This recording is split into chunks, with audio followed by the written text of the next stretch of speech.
עדן המסטיקנית. די, נפחד. זה יהיה מספר הילדים שלך.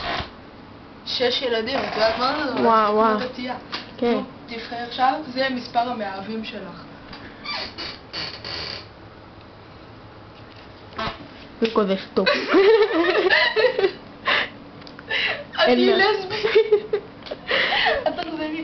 תבחרי עוד מספר, זה יהיה מספר המכוניות שלך. מספר המכוניות. לא יהיה לך. את לי סיפורים. מי ענייה? מספר הבתים שלך. לא, לא נחשב. זה דומה, 9. יש לך 9 בתים? 9 בתים ואין לי מכונית אחת. תבחרי מספר, זה יהיה, זה השם של הילד שלך. לו"ז. זה אחרי הרבה שתייה שעדן שתדע. תבחרי מספר, זה יהיה המספר מזל שלך. 3. לא, 7 מספר מזל מה שלי. אכפת לי? תבחרי מספר, זה יהיה מספר הבעלים שלך. אני לא בוגדת.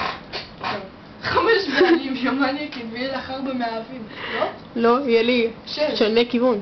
לא יהיה לך מאהב. תהיי לסבית, נכון, סליחה. עכשיו תבחרי, זה המספר האחרון. תבחרי זה, למספר הכסף שיהיה לך, יאללה.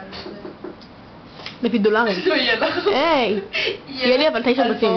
הלוואות בבנק. זה הלוואות בבנק. ומספר חברות שלך.